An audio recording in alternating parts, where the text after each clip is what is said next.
Hello, my name is Risto Kappet from ACR Zaxpeed and welcome to the video review of the fourth round of the GPVWC WTF1 Superleague from Spain.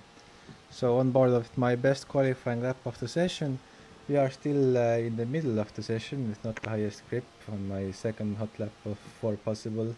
So let's see how it goes. On to turn 1 you can brake on the curbs if you want. You have to brake a bit earlier, but you can take a wider line, so I chose that. Some traffic on the lap, but it's fine. The dirty air in this mode is not as bad as it is in real life, so we can get away with it.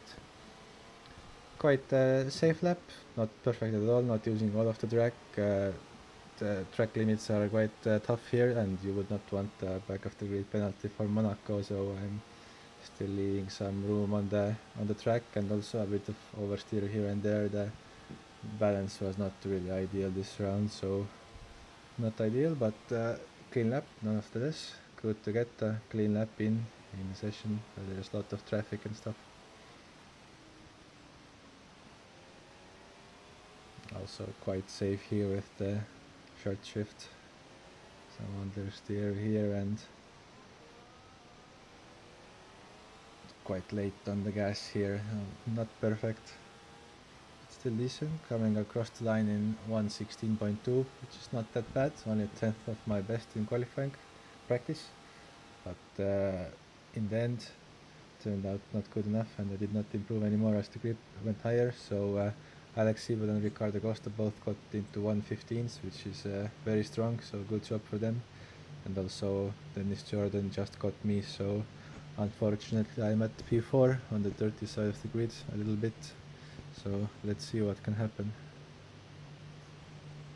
The race is still long, and it's all about tire wear and race pace here, so it's not still a disaster to qualify here. It's so tight that I could have been even lower.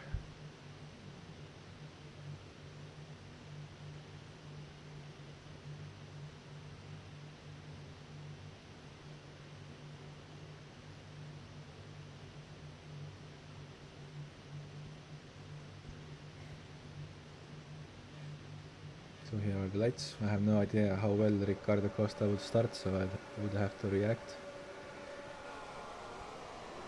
Yeah, I get off a bit better than him, and I get a good draft. I could have just gone to the inside, but I just played it safe.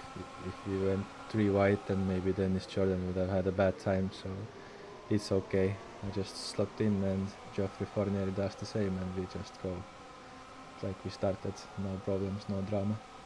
So straight away Alex Siebel was pulling away, and we could see that Ricardo Costa had more speed in qualifying than he had in the race, so he sliding quite a bit, so he was not going too fast after a few corners, so me and Dennis were, and also Geoffrey, were straight behind him, so waiting for our chance to attack.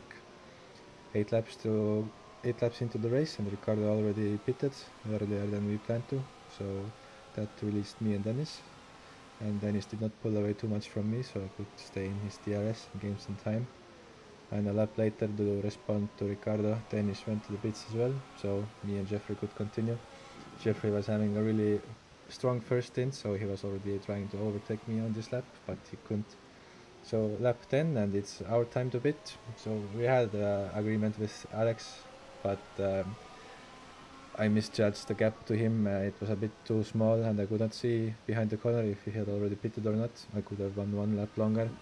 So in here you'll see me lose a tiny bit of time. Not too much, but a second or second and a half, which will be crucial.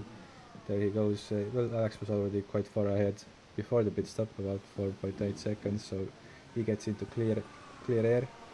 But now I come really behind all the fighting guys who are not yet pitted. There's like 6 or 7 cars between me and Alex now, so that's quite a disaster. I chose an aggressive strategy to go on the ultra soft again, while others went for mediums, trying to overtake others quickly and undercut me some positions, but I would have to fight for about 2 or 3 laps, which was not ideal. But I did in the end, and my ultra softs were fast, and I caught up with Ricardo Costa and Dennis Jordan in the end of my second stint. It was fine, so and I just managed to complete my stint before I started to fight them, so that was looking good.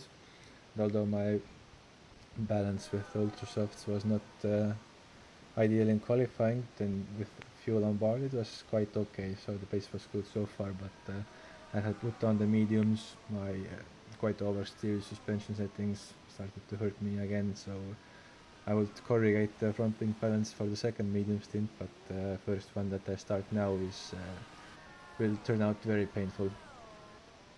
So at least I come in front of Jarl Tyen, this was good. He was not having the best race, but still good to be in front. And then I had nice racing on my own, but my pace was not good enough, and after the last pit stops were done, first there goes Jarl Tyen on super softs to pass me for second place, and then Dennis Jordan for third.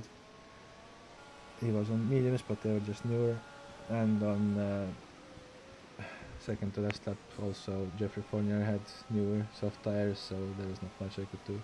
I did not fight too much. I expected the tires for them to go off a bit, but they didn't, so this is how we finished the race. It was only P6 for me, which is technically quite a disaster. The gaps were quite small in the field, so it could have been much better.